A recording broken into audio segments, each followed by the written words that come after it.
tenemos el momento central de este acto de inauguración y me toca a mí tener el honor de presentar a nuestro ponente inaugural. Jorge Clavero Mañueco es general del Ejército del Aire, ahora retirado.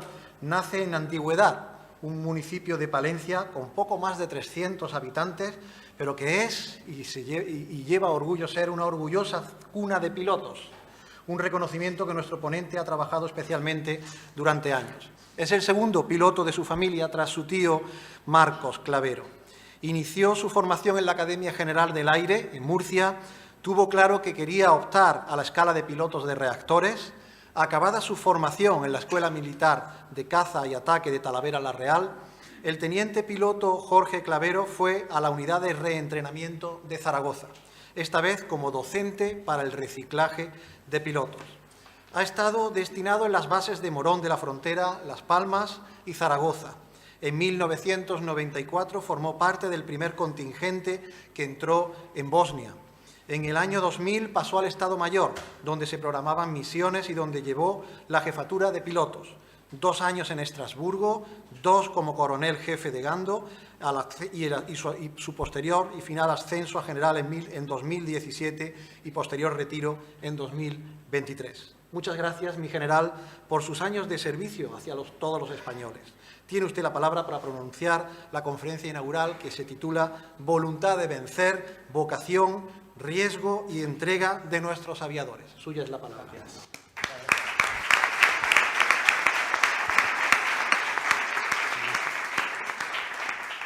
¿Se me oye? ¿Sí? ¿Está conectado? ¿O este otro? Rector, autoridades, alcaldesa, presidente de la Diputación, mi general, con tu permiso.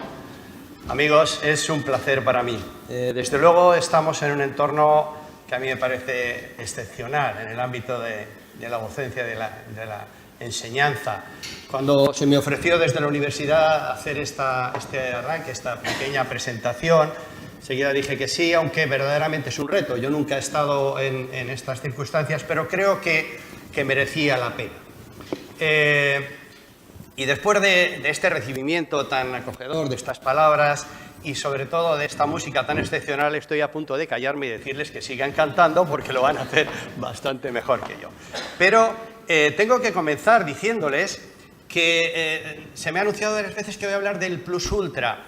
En realidad el Plus Ultra se va a hablar tanto estos días que yo he tratado de hacer un zoom y ver qué tenían de común todos esos pilotos, esos grandes aviadores. ¿Qué tenía de común Ramón Franco con Mariano Barberán, con un joven de Santander que se apellidaba Pombo, con aquellos que hicieron los 8 grandes vuelos durante esa década, ¿no? Ese es lo que yo voy a tratar de responder hoy aquí y de que todos juntos pensemos qué tienen algunas personas que les hace ser excepcionales. En este caso, salir de ese entorno familiar, de ese entorno diario que tenían, de lo que se llama zona de confort, para jugarse la vida y dar prestigio a España. Esa es la realidad, ¿no? Entonces yo comienzo esta presentación diciéndoos qué tenía en su mente Abu al-Qasim Abbas ibn Firnas. No os sonará mucho. Ibn Firnas, Abbas ibn Firnas. ¿Qué tenía este señor en su mente hace 1200 años, cuando siendo un erudito de la corte del emir, era físico, era poeta, músico, astrólogo? ¿Qué tuvo este señor en el año 865 para decir, yo voy a hacer unas alas, hago unas alas, las forro de seda, le pongo unas plumas y voy a volar? Y cita a la gente de su ciudad y le dice, me voy a subir al palacio de Al-Rusafa, que era el palacio de verano del emir, y voy a volar. Y efectivamente, es la primera vez que alguien se hace con unas alas y se lanza. Y dice la crónica, que es lo importante, claro, que había un cronista. Abbas ibn Firnas se lanzó, ascendió más de la altura de la muralla de la que se había tirado y luego planeó. Cayó el hombre con dificultad, tuvo unas pequeñas roturas en las piernas, pero el hombre salió vivo. Un erudito de su zona. ¿Qué tenía ese hombre que le distinguía de los demás? Por cierto, que lo sepáis, el Palacio Al-Rusafa es hoy Parador Nacional de Turismo Al-Ruzafa de Córdoba. Esto se hizo en Córdoba. La primera persona de la humanidad que vuela, está constatado y escrito que vuela, era un hombre nacido en Ronda, un erudito de la corte del emir, Abderramán II, y lo hizo en Córdoba, de lo cual tenemos que estar todos seguro muy orgullosos. ¿Y qué le llevó a este hombre a hacer eso? ¿Qué le llevó en el siglo XVII a un pastor de Coruña del Conde, un pastor nada que ver con todo esto, a hacerse unas alas? Coruña del Conde es un pueblecito de Burgos, muy cerca de Aranda, y el hombre se hizo unas alas, esta villa con cola, con cierto estabilizador, 1795. Y se lanzó delante de todo el pueblo, por supuesto, con la negativa de la familia. El cura le dijo que estaba atentando contra Dios, por supuesto, y el hombre se lanzó y voló 350 metros con un aterrizaje suave al lado del río Arandilla. Todo esto está constatado. ¿Qué les lleva a estas personas a ser diferentes? Ese es el tema. Esa fuerza interior que tienen algunos para decir, yo soy capaz de hacerlo y me voy a demostrar a mí mismo y a la humanidad que lo hago jugándome la vida. Voy a hablaros ahora un poquito de los grandes vuelos. Los grandes vuelos son 8, pero de unos personajes elegidos de estos grandes vuelos, ¿de acuerdo? Los grandes vuelos se enmarcan en esa década, del año 26 al año 36, cuando empieza, desde que acaba la Guerra del Rif. Nosotros, España, tenemos nada más de 10 años de colchón. En el mundo, en la parte de Europa y Norteamérica, tienen casi 20 años de grandes vuelos, desde luego, desde que se acaba la Primera hasta que empieza la Segunda Guerra Mundial. Pero nosotros en esos 10 años logramos hacer 8 vuelos un poco más significativos. Y voy a extractar algunos personajes de esos vuelos. ¿Qué tenían en común? ¿Qué había en ellos que les hacía lanzarse desde la torre o desde el castillo? ¿De acuerdo? Empiezo hablando de Ramón Franco, como no puede ser de otra manera. ¿Quién era Ramón Franco? ¿Cómo era su personalidad? Sabéis que es el líder, el piloto que voló el Plus Ultra. Primera gran vuelo, enero del año 26, el año que viene se celebran 100 años. Ramón era una persona introvertida. Tenía casi siempre mala relación con sus superiores. Era muy amigo de sus amigos, a niveles paralelos de oficiales era una persona alegre y sobre todo era idolatrado por sus inferiores. Era verdaderamente, como así lo demostró Pablo Radar, su mecánico, las clases de tropa y suboficiales verdaderamente le veían como un héroe. Él desde el comienzo, sabéis que fue primero infante, en su interior, lucha interior por superar, sabéis que era una persona muy aguerrida. Él se le atribuye una frase que él decía, cuantos más enemigos, más machetazos, y firmaba como el chacal. Era una persona que verdaderamente, a pesar de ser digamos, tímido cuando estaba en el ambiente social, pero luego tenía una gran fuerza interior. Enseguida empezó a luchar por llegar más alto y más lejos. En el año 1921 a Ramón Franco se le entrega el premio del Real Aeroclub de España por haber ascendido casi a 6.000 metros, 6.000 metros con una avioneta en aquellos tiempos, imaginaos, sin oxígeno. Hoy en día nadie sube ahí arriba si no tiene oxígeno. En fin, por haber llegado, con un barógrafo y haber tenido el récord de España de altura, 5.890 metros, una barbaridad. Pero luego enseguida empieza a volar el hidro. Quiero deciros esto, os voy contando cosas para que veáis el interior de estas personas, cómo luchaban por superar, esa superación continua, eso querer ir más allá, siempre más allá. Y él, en el año 24, es el piloto del hidroavión que acompaña un raid que hacen, no sé si sabéis, os lo cuento, hubo una época después del desastre de Anuar, España entera se conmociona y cada provincia pone dinero para comprarle al ejército.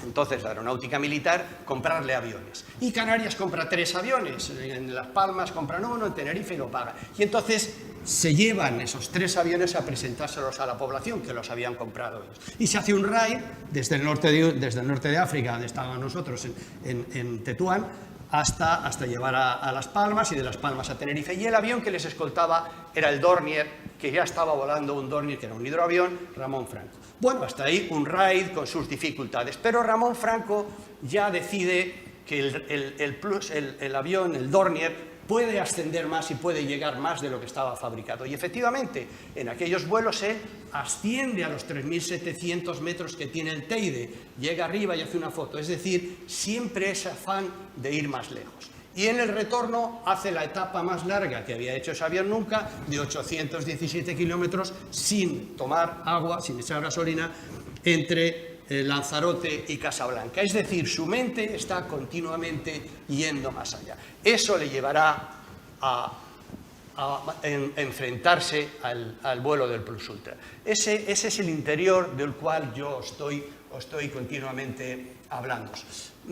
Cuando llegamos a la academia, si estamos por aquí, sabemos bien, entonces nos empiezan a hablar de lo que son la estrategia y las tácticas y tal. Entonces hablamos y leemos, estudiamos a los grandes clásicos de las estrategias, ¿no? Sun Tzu, a lo mejor os suena alguno, Mitchell o Clausewitz, en fin. Y entonces ahí la teoría nos dice que para superar una circunstancia, en este caso para derrotar a un enemigo, pues desde luego hay que conocerse a uno mismo, lógicamente, saber cómo soy de fuerte en unas cosas u otras. Hay que conocer al enemigo, estudiarlo, estar preparado para lo peor. Y lo último que dice, la lección esa dice, y hay que tener, antes de entrar en combate, voluntad de vencer. Voluntad de vencer, yo lo leía y decía, pero ¿cómo alguien se va a meter en una guerra, en un combate, en un partido sin voluntad de vencer? Todos tenemos voluntad de vencer, pero con el tiempo nos damos cuenta, yo me he ido dando cuenta que la voluntad de vencer no es la misma en todos. Y os pongo un ejemplo clarísimo, lo que es una voluntad de vencer. Carlos Alcaraz hace 3 semanas en la final del Roland Garros. Eso es voluntad de vencer. Eso es la voluntad de vencer que tenía esta gente. Algo que verdaderamente les distingue de los demás, algo que nunca echan a perder nada. Por eso esta gente era especial, eran unos líderes especiales. Doy un salto, porque el tiempo es limitado, y salto ahora al año 1929, otro gran vuelo. Este es el vuelo del Jesús del Gran Poder. Jesús del Gran Poder se bautizó en un avión especial que se había diseñado para hacer vuelos largos. Y lo volaban estos capitanes, Jiménez e Iglesias. ¿Qué tenían estos señores de especial? Ignacio Jiménez y Francisco Iglesias Bray. Eran pilotos, casi todos nuestros pilotos militares eran pilotos que venían de la guerra de África. El primero, Iglesias, fue tiroteado, por supuesto, laureado, pero tuvo un accidente que le postró 1 año entero en el hospital. A pesar de eso, volvió a coger el avión y a luchar. Es decir, su interior estaba esa lucha profunda. Él estableció en el año 25 el récord de tiempo de permanencia en vuelo con 13 horas. Todos estos pilotos os dais cuenta que tienen siempre en ir un poco más allá. Su compañero, un gran navegante, en estos aviones siempre volaban un piloto y un navegante. El piloto llevaba el avión y el navegante, era el observador, era el que iba tomando los rumbos y viendo cómo había que corregir, lógicamente. Imaginaos horas sobre el mar donde no hay ninguna referencia, al final tienes tú que saber y orientarte. Eso lo hacía el que iba detrás en la cabina, que era el navegante, el observador también llamado. Bueno, pues Francisco Iglesias, el observador, piloto también y observador en la guerra de África, para que veáis sus personalidades. Fue herido en el avión, cayó, se recuperó, volvió a combate, a los meses volvió a ser herido, esta vez grave, se volvió al hospital y volvió. Ese afán continuado. Imaginaos una persona que podría haber dejado ya la guerra, el combate, haber buscado otro destino. Esa guerra era uno de los navegantes más prestigiosos.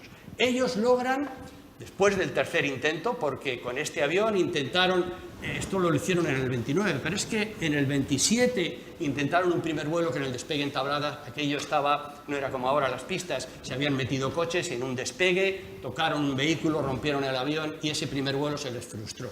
Segundo vuelo, querían establecer el récord del mundo. El récord del mundo en aquellos tiempos de distancia estaba en 6.500 kilómetros y ellos tenían que ir, habían programado ir hasta Karachi, hasta la India. Imaginaos, desde Sevilla hasta la India. Bueno, en ese segundo vuelo, después de prepararlo y tenerlo muy claro, sobre Irak, sobre una ciudad que se llama Nasiriyah, una tormenta tremenda de arena les tapó el carburador, los carburadores, y les tiró el avión al suelo. Después de 5.000 y pico kilómetros toman y se les había frustrado. Pero aún así siguen. Es decir, en el año 29 logran hacer este tercer vuelo. Imaginaos desde Sevilla en un vuelo directo hasta la esquina de Bahía en Brasil. 44 horas sentados en el avión en un asiento. Imaginaos el esfuerzo que supone ese, sin poderte mover, volando 2 días ahí. Estos eran unos excepcionales pilotos, sobre todo tenían ese coraje de seguir adelante. Paso a otro ejemplo, que es Mariano Barberán. Como veis, voy tratando de extractar su interior. Mariano Barberán, que es el navegante, el de la izquierda era el navegante en el año 33, vuelo del Cuatro Vientos, era el navegante más prestigioso que teníamos en España con diferencia. Él era el profesor de la última asignatura, que era radionavegación, el gonio, que se puso en este avión, por cierto. Él era el director del curso de navegantes en Cuatro Vientos, era el mejor técnico que hemos tenido. Él había participado en el planeamiento del Cuatro Vientos, él había participado en un vuelo que luego se hizo de Sevilla a Bata en Guinea, era desde luego la persona más cerebral que teníamos. Le describía la mujer de Ramón Franco, Carmen Díaz, describe cuando se preparan el vuelo juntos, sabéis que el Plus Ultra lo prepararon entre Barberán, que luego no pudo ir, y Ramón Franco. Él le describía como ese joven matemático tímido que viene todas las tardes con las carpetas llenas de mapas y de papeles. Luego era una persona también un tanto introvertida, pero con una fuerza interior que le llevó a superar varios intentos de vuelo hasta realizar el Cuatro Vientos. Y el vuelo del Cuatro Vientos lo realizó con Joaquín Collar. Joaquín Collar era entonces un piloto prestigioso, Collar volaba y navegaba Barberán. Uno de los retos también de esto, os he puesto ahí una foto, en fin, para que veáis que no solo eran los pilotos, sino en este caso era especialmente la industria. Para hacer el vuelo que estaban planeando ellos, que era desde Sevilla hasta La Habana, Sevilla hasta La Habana, nunca nadie había tratado de cruzar el océano por la parte más ancha, y con los vientos normalmente suave pero en contra, sabéis que se viene más rápido de Estados Unidos que se va. Entonces, vientos en contra, nunca lo habían intentado nadie, y ellos tuvieron que hacer un avión especial. Y el avión os lo he puesto ahí para que se vea un poco, porque en realidad hicieron un bidón de combustible y alrededor crearon el avión. O sea, tenían que meter 5.300 litros de combustible en un avión que estaba diseñado para meter 2.000. O sea que el reto era grandísimo. Y aún así, lo digo porque la industria también participó en este caso. Y aún así, esos estudios, esa lucha permanente, ese estar ahí, les hizo avanzar. Por supuesto, laureados, toda esta gente venía de la guerra de África y estaban muy curtidos en combate. Quería yo deciros, además de eso, que hay un detalle, que de esto de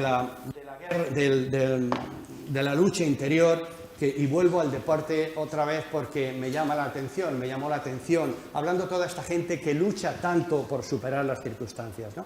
Y es un detalle, vuelvo a un detalle del deporte. Me llamó la atención en una entrevista que hicieron a todos conocéis a Tony Nadal, que es el tío de Rafa Nadal, que era su entrenador, ¿no? Y entonces en una de las múltiples finales que tuvo Rafa Nadal, decía, se tuvo que salir porque le dolía algo y tal, contra Federer, uno de estos grandes. Y entonces salió y habló con su tío y le dijo Rafa, a su tío lo tenía bastante mal la cosa, y le dijo, yo este partido no lo voy a perder, no lo voy a perder. Y se quedó así parado, dice su tío, y me dijo, a lo mejor me gana Federer, pero yo no lo voy a perder. Ese detalle de decir, yo esto no lo doy por perdido, era lo que a esta gente le hacía superar. Termino con este joven, que es un joven de Santander. Ya no era militar, no tenía nada que ver con la milicia, pero la esencia era la misma. Se llama Juan Ignacio Pombo, un joven de 21 años, muy introvertido, solo lo conocía su círculo íntimo y la gente. Era un piloto de Aeroclub, su padre había sido piloto y era de Santander, apenas había salido de Santander. Pero él, una persona que se le conocía por una personalidad fuerte y decidida, muy cumplidor de sus promesas, ¿no? Y él dijo que él iba a ir con una avioneta hasta México, un crío que no había salido hasta México. Y empezó a convencer a su gente y Santander, la ciudad de Santander, el pueblo de Santander, empezó a reunir dinero para comprarle la avioneta. El equipo de fútbol, el Racing, hizo partidos, tómbolas, y al final el ayuntamiento le dio un dinero y la Diputación le dio un dinero, y con eso se fue a Madrid, se presentó al presidente del gobierno, el presidente Lerroux, entonces ya la República, y dijo, te autorizo el vuelo y además te voy a dar dinero. Y el hombre, solo con ese convencimiento interior y con esa fuerza, se coge su avioneta, se va a Inglaterra, se compra la British Eagle y se la trae. Le quitan todo lo posible, le meten combustible porque tenía que cruzar una vez más el océano desde Gambia hasta Brasil, o sea que tenía que hacer 17 horas ahí metido el sol. Y prácticamente no tiene más que una brújula, quita el equipo, quita el radio, no tenía nada. O sea que el riesgo era altísimo, porque era una persona que se jugaba la vida verdaderamente, no tenía ni cómo avisar, no tenía equipo personal, no tenía flotadores, no tenía nada. Es decir, si le hubiera parado el motor, habría desaparecido sin saber encima dónde estaba porque no comunicaba su posición ni podía comunicarla. Pero el muchacho estaba plenamente convencido de que lo iba a hacer.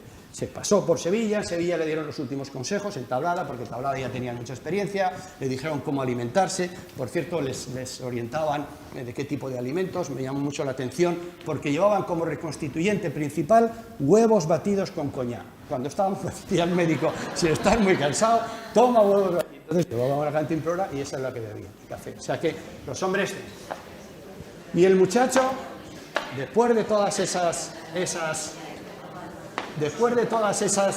peripecias, coge su avión, baja por África y delante da el gran salto.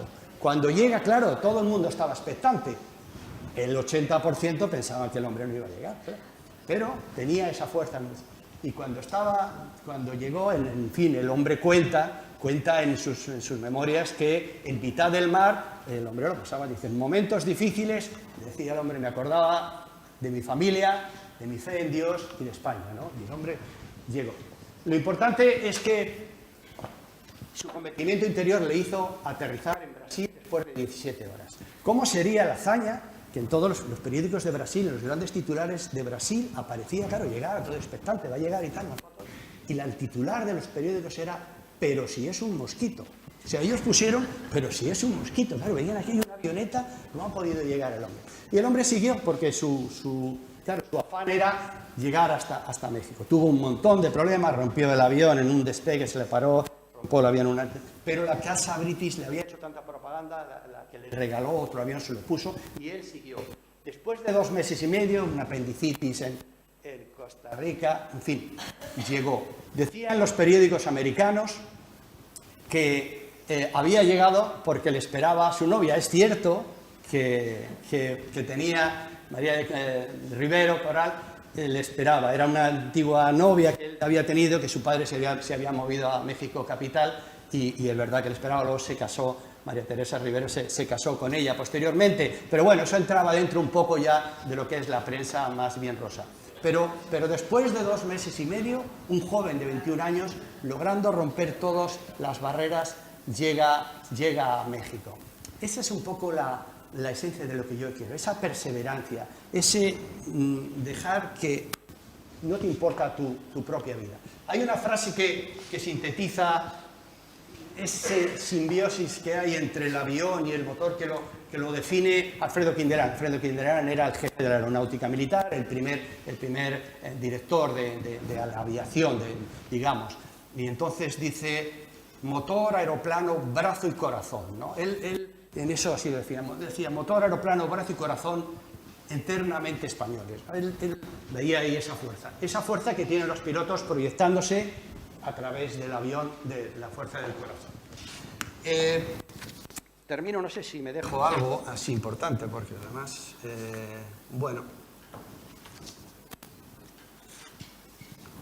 Lerroux, el presidente, dijo, ha sido una proeza de juventud y el corazón, y todavía quedan, y de joven corazón, aún quedan españoles de verdad, ¿no? O sea que fue de gran repercusión la hazaña de este muchacho. Termino con está por ahí, ¿no?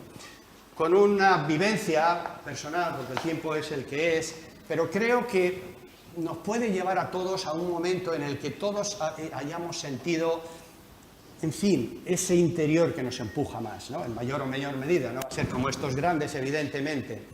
Creo que es un ejemplo que a mí me ha valido de una vivencia y que, extrapolándolo al día a día, nos puede valer. Como ha dicho nuestro rector, yo soy de un pueblo chiquitín, de Palencia, de 300 habitantes, y en mi juventud, vamos, cuando era un crío, imagínense lo que es en los años 60, un pueblo de aquellos de Castilla, en el centro, Palencia, Nosotros lo que hacíamos era subirnos a los árboles como todos los críos, correr, pescar cangrejos, en fin, cosas de los pueblos. Pero había un reto que se me quedó a mí de crío guardado en la escuela para siempre, ¿no? Nosotros, en aquellos pueblos, tenían las escuelas de las niñas a un lado del pueblo, la de los niños al otro lado, y dentro de las escuelas de críos, pues había una de chicos mayores y una de pequeños. Y cuando ibas a saltar de la escuela de los pequeños a los mayores, con 9 años o por ahí, había algunas pruebas que tenías que pasar para ser, en fin, digno de estar entre la escuela de los mayores. Y entonces yo me acuerdo que había que saltar el arroyo, una cosa tan sencilla como saltar el arroyo. El arroyo que estaba medio seco todo el año, que tenía medio metro, y lo saltábamos 1000 veces, cuando llegaba la primavera, aquello se convertía en el Nilo, amigo. Y veías ahí, aunque tuviera 2 metros o 2,5 metros de agua, aquello había que saltar de un lado a otro, con un riesgo altísimo de caerte de patón dentro y tenerte que ir a casa empapado, y las risas de todos los demás amigos, ¿no? O críos.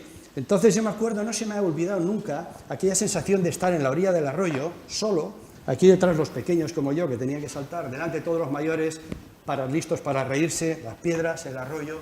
Entonces era una decisión importante, porque tú tenías que superarlo. Y hay algo dentro de ti que dice, yo voy a hacerlo. Coges carrera, pin, y saltas. Ese yo voy a hacerlo es algo que se nos ha quedado grabado para siempre. Salto a 1995. Yo estaba destacado con los F de mi escuadrón de F-18 en Aviano, la guerra de Bosnia. Estaba en una situación difícil, o digamos delicada. Habían autorizado los bombardeos, estábamos en plena campaña. Habían derribado los serbios a un avión americano que estaba con nosotros, un F-16, tenían una artillería antiaérea bastante, en fin, potente. Acababan de derribar a un avión francés, a un Mirage 2000, tenían cautivos a los pilotos franceses que les habían cogido los serbios. Y las misiones eran delicadas.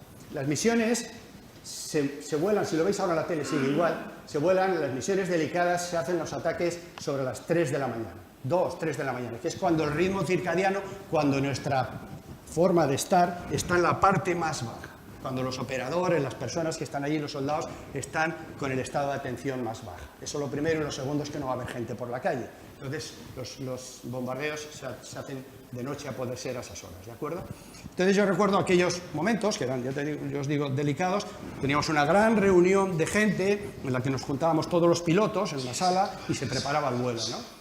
El vuelo, pues toda la gente que iba a volar, americanos, ingleses, franceses, nosotros, vamos a hacer esto y esto y esto. De ahí sales, terminas la reunión, si se hace ya por las 12 de la noche, por ahí, ya sales y te juntas con un grupo más pequeño que es tu grupo, tu patrulla, los 4 españoles que vamos a volar juntos, nos volvemos a sentar, yo hago esto, tú coges combustible, salgo yo, entras tú, y ahí distribuyes todo el trabajo de forma que se pormenoriza paso por paso cada vuelo, ¿de acuerdo? Y entonces vas quedándote cada vez, digamos, más aislado en ese grupo de gente, con un grupo más pequeñito. Aquellas primaveras, una primavera muy lluviosa, de noche, el cielo, las nubes bajas, lloviendo, todo está empequeñeciendo. De ese grupo de 4 al final vas a equipo personal de vuelo. El equipo personal te está esperando el técnico allí y tú vas a coger tu equipo, tu casco, tu pantalón anti-G, tu salvavidas, en fin, todas las cosas que llevamos. Y a la vez te desprendes de todo lo que tienes. No llevas documentación, te quitas los parches y te vas quedando un poco, a pesar de estar muy vestido, desnudo. ¿Me veis viendo la situación de la que os quiero decir? Y de ahí te vas al avión y te acompaña tu mecánico y tu armero, que son los que verdaderamente conocen el avión, te acompañan a dar la vuelta, quitas las pinzas, armas todo el armamento, lo dejas listo. Y de ahí subes al avión y en un cielo negro lloviendo, y el mecánico que está contigo te ayuda a atarte, te sientas en la cabina, te quita la cabina. Buen vuelo, mi capitán, quita la escalerilla y te quedas solo en la cabina. Y entonces cierras la cabina y hace clonk. Y te quedas ahí y te vuelves a ver como el crío delante del arroyo en las piedras para saltar. Delante del arroyo para saltar. Y una vez más dices, yo puedo hacerlo. Metes el motor y te vas al aire. Esa es la esencia de lo que yo quería transmitiros. Eso que todos tenemos en algún momento y que nos hace salir para yo puedo hacerlo. Desde luego todos estos pilotos eran grandes como todos aquellos, como son grandes estos deportistas, como es grande mucha gente, no son nuestros pilotos, científicos, profesores, gente grande que sabe buscar en su interior y decir, yo puedo hacerlo. Muchas gracias.